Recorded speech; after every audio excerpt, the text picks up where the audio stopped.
I have a vendetta against vector security and people who don't know how to wash their ass. Hey, it's Ali. Welcome back to my channel. And recently I went to ALGS. Yes, this weekend ALGS happened. It is the biggest Apex LAN event in, I guess, history, technically. It's the second one. It's only been the second one, so you know it can only be so big. But yeah, we got to go in person. It was really fun, and I just want to take you through my weekend because boy, was it a weekend. What a whirlwind. This is my first ever esports event, and it got a little crazy. I'm just saying. If you like this video at any time, please give it a like and subscribe because I make videos like this all the time. And comment down below if you like Apex. What is your favorite Apex player to either play, character to watch, streamer to stream, anybody. Just talk about me about Apex down below. And if you don't watch Apex and you're watching this video, I love you because, you know, I feel like this is reaching an audience that I don't even have yet. So let's just get into it. I myself got into Apex back in 2020 during quarantine, like most other people, getting into a bunch of random ass different things during then. Bored in my dorm, and my friend just told me about this random battle royale game, which I immediately almost cut out because I was like, no, battle royale, absolutely not. But it had good lore and good characters, and I was like, So I got into the lore and the characters, and then I started playing the game, and it was all downhill from there. But it's not just that. It's not just that. I also ended up getting my two friends, Nalo and Josh, into it as well. Also fellow broke, bored college kids during 2020, and we played that game literally almost every single day back then. We would literally play it into the night, well into the early morning. It was our thing, and we bonded over that. We became really close over some goddamn Apex. So you might be thinking, okay, so you got into Apex, went to the Apex World Championships, A to B, pretty easy. Nope, that's where you're wrong. Okay, there are layers to this, all right? Because for me, other than watching a few meme videos on YouTube about Apex and going on Tumblr, I wasn't really into the whole YouTube streamer scenes. However, these two bozos were. They would watch streamers and streamers and streamers. It got to the point where Josh, if you go on his YouTube homepage, it's like Timmy. It's just Timmy, nobody else. And for Nalo, he has his streamers. He'll just watch streams over and over and over again. He is really into the streamer Vax. Keep that in mind for later. And both of those bozos really got into the Apex competitive scene, knowing all of the lingo, all of the words. Me personally, I don't know anything. Like, I barely know how to play the game, let alone strategies on how to win the game. Like, I was genuinely surprised to see that we're on the last ring and over half of the teams are left. The first time I saw that, it was like, it was magic to me. I'm like, how the hell is that even possible? But apparently it's just a very common thing. That is how not into the competitive scene of Apex I was. I was more on the characters and lore side, and they were on the everything else side. Now, like I said, Nalo was into this streamer called Vaxalon, and he recently became a part of 100 Thieves. And 100 Thieves, and that perked up my ears because I was like, oh, I love 100 Thieves. I watch a lot of their content creators, Tina Kitten, Best Girl, you know, and I was like, well, maybe I'll get into them, maybe. And I started to slowly but surely get into them. And then boom, Apex announces the Apex World Championships in North Carolina. We live in Virginia. That's less than a 5-hour drive away from here. And so we were like, oh, well, maybe we'll go. Maybe we'll go. Actually, we decided we are gonna go, and we started saving like as soon as it was announced. And then we waited and waited and waited. Apex, not a date was dropped, not a coming soon, not this month, nothing. It got to the point where tickets didn't go on sale until a month before this international event. This is an international event. A lot of the teams are international. People are going to want to come to this event. They need to buy plane tickets. I remember seeing a tweet of this girl saying that she bought her plane tickets and tickets hadn't even been announced on sale yet. In the replies, I saw people asking like, girl, did you get tickets? Like, there's something I missed? And they're like, no, I just bought the plane ticket. Hopefully tickets go on sale soon. You had people shooting in the dark for plane tickets before they were even able to buy an actual ticket to the event. And the tickets like sold out. out. So imagine if you bought a plane ticket to this event and then tickets sold out. Apex, operations manager, I don't know who, events manager, someone needs to get that together, because that was not okay. A month before your live international event, you're going to put tickets on sale? Please make it make sense. But anyway, tickets were secured. We finally packed up our car and got down the road like 2 hours later than we were supposed to. So we didn't actually get into North Carolina until 8 p.m. But that's fine. Also, side note, I'm the type of person who, if they have to drive in a car for longer than like an hour, I get tired. Like I do. Like I want to go to sleep. And it's so weird because as soon as I get out of the car, I'm fresh, awake as a daisy, fresh as a daisy. But when I'm in the car for longer than an hour, sleepy time. I have to turn on YouTube videos because music will just make me want to go to sleep. So I have to turn on YouTube videos that have an ending to them so I can be like, okay, I need to wake up so I can change the YouTube video.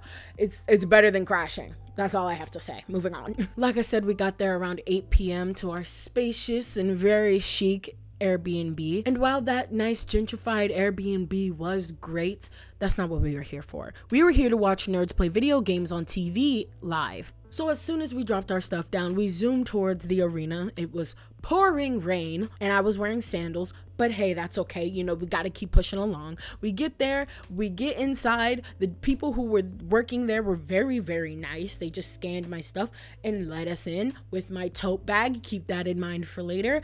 And we finally got to sit down and pretty much watch the last half of the losers bracket. And I didn't know any of the other teams that were playing in the losers bracket at the time, except for Pulverex, only simply because I had seen them on Twitter and people were talking about them, how they were a two-man team, one of the only two-man teams. I think there were a couple, but they were playing really, really well, and they made it to day 2, which they should have. And seeing Apex being played live for the first time by semi-professionals was honestly really cool to see. Like, you can watch it on stream and that's fun, but seeing it live with other people who also like the same thing that you do, like that is a feeling that like cannot be matched.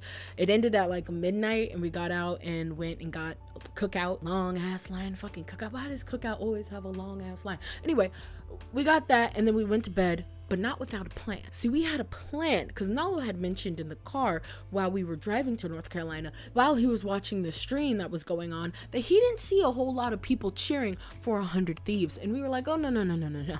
We got to change that. So we hatched a plan to decide we were going to wake up early the next day, like at 9 a.m., get ready, leave at 10, go to the store, get poster board and make a poster for 100 Thieves. So with bagels in our stomachs and poster board in hand and markers from CVS, those markers were so good, we headed over to the stadium for day 2. Now day 2, we sat in the parking lot, we made our cute little banner. It was adorable. Shout out to Josh for the design.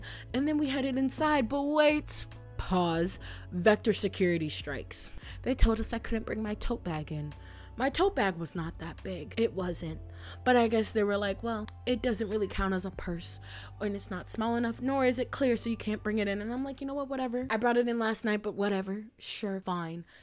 We took our sign, keep that in mind for later. Josh took the bag back to the car and we were fine. We made it in. We got there. We sat down. It was nice and crowded, but not too crowded because, you know, still coronavirus, until these people sat in front of us. Now, this group of men who sat in front of us, you know how people say, you see online about anime conventions and gaming conventions and whatnot being notoriously known for people who don't want to wash or put on deodorant. And you may think to yourself, well, it can't be that bad. Maybe 1 or 2 people you pass by and you go, whoa, but it can't be that bad. But it was that bad. These dudes sat in front of us and Josh said he immediately smelled wet, stinky socks. And I was like, damn. I didn't smell it at first because they had chicken tenders and all I could smell was the chicken tenders. But as soon as those chicken tenders were gone, oh my God, it smelled like my gym partner's a monkey.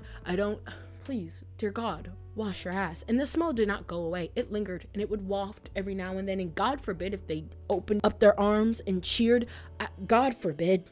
It smelled so bad. So bad. Please, dear God, wash your ass. I don't deodorant. I know that shit runs out halfway through the day. We're all in a crowded, sweaty place. Put on deodorant. I'm begging you, because day 1, it did not smell like that. It didn't. So why day 2? Okay, we gotta move on. PSA, some of you stink.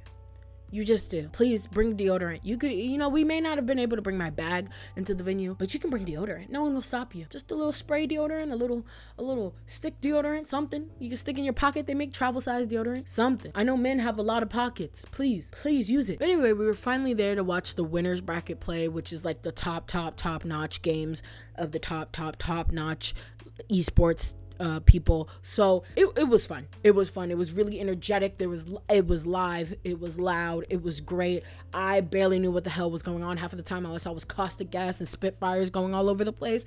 It was great. Like, I know how sports fans feel now. Me and my friends were talking to each other about this. Like, we know how sports fans feel now. And wow, I get why they set fire to things and turn over cars. Like, damn. I mean, I would never do that, but I'm just saying, like, I get the hype. Well, maybe not the turning over cars and setting fire to stuff part, but like the screaming and cheering and getting energetic, like, I get it. There's nothing better than like watching shit live. A competitive sport live, like, I get it now. I fucking get it. And after all of that, the caustic gas after caustic gas after caustic gas, 100 Thieves didn't make it into the winners bracket that day.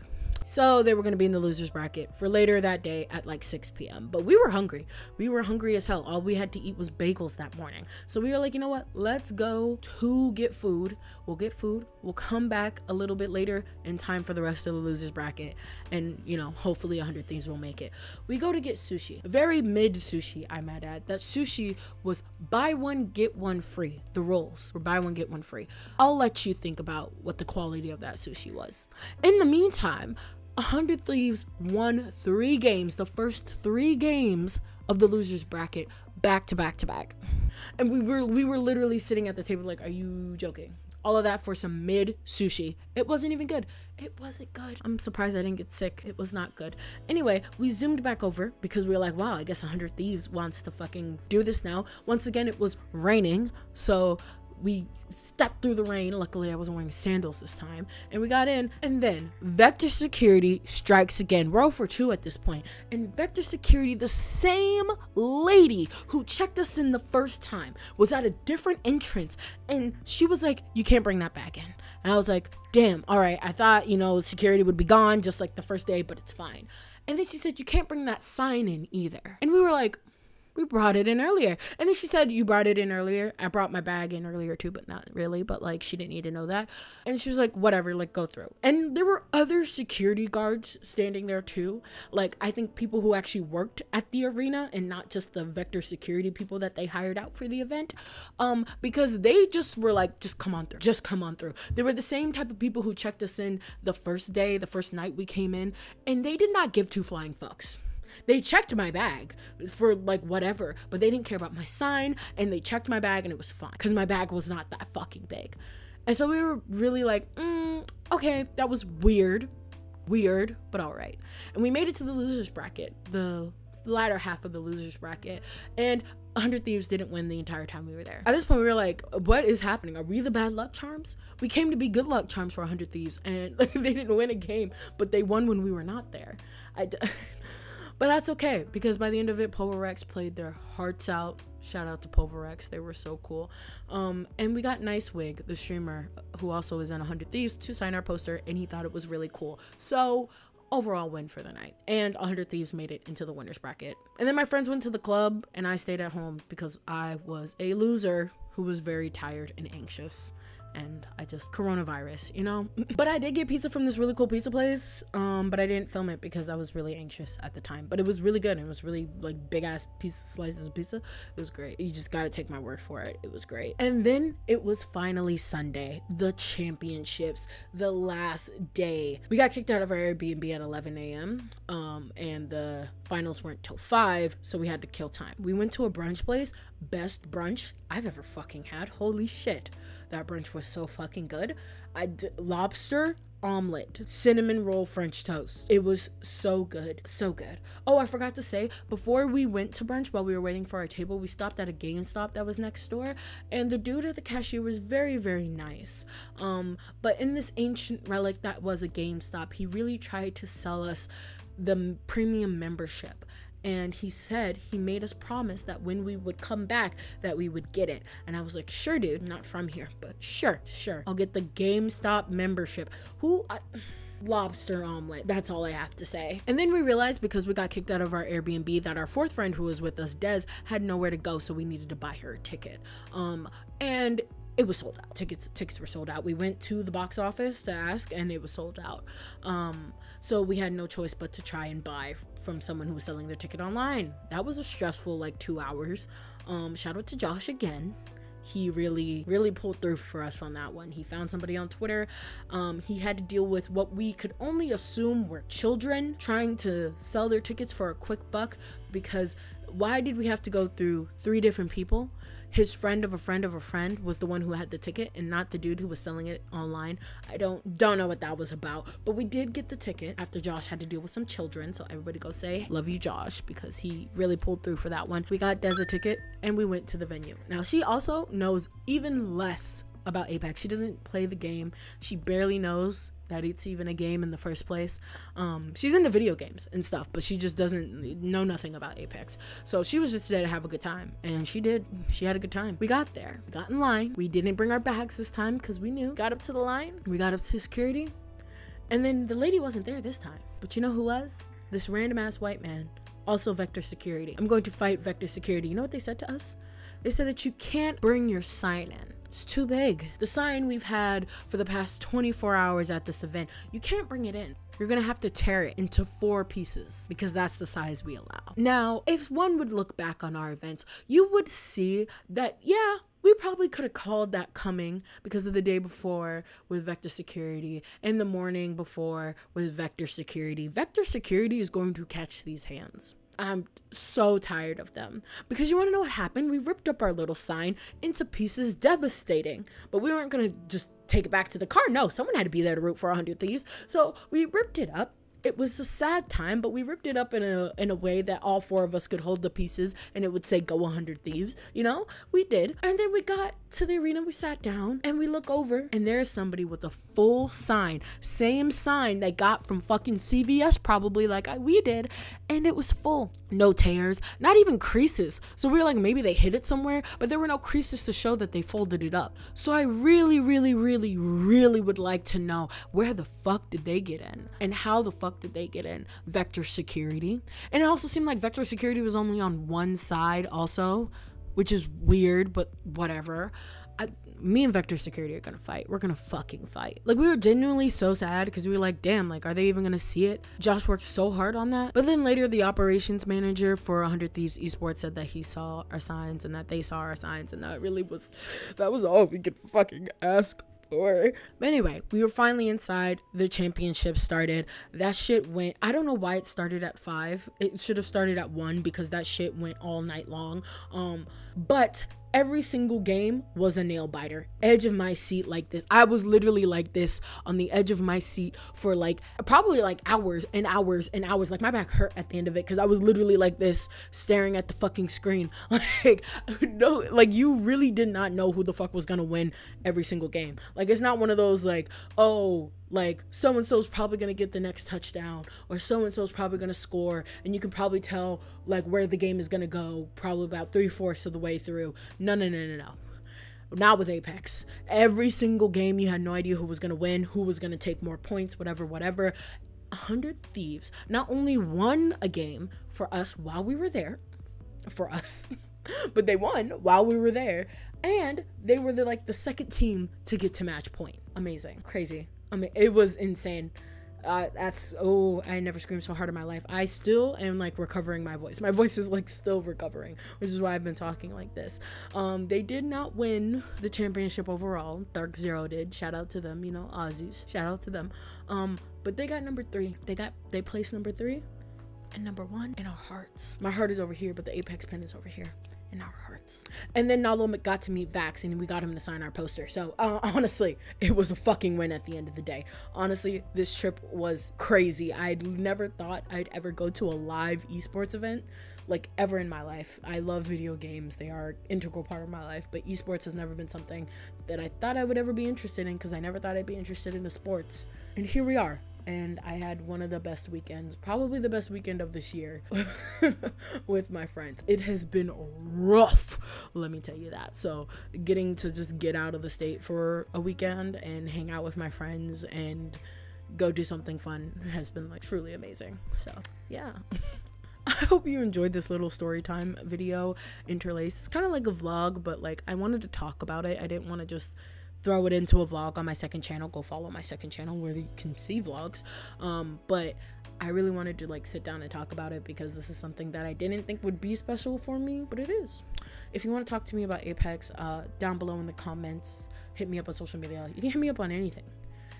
I'm taking requests for anything. Like this channel is really whatever the fuck I want it to be and whatever the fuck I feel like talking about.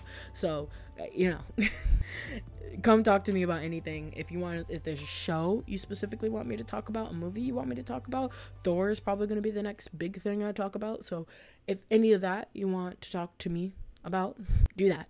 You can go watch my Stranger Things video. That was the last video I put out. I have a litany of other movies and TV shows that I've talked about, and also video game stuff sparsed around in there. Yeah, so thank you so much for watching. I'll see you in the next video. Peace.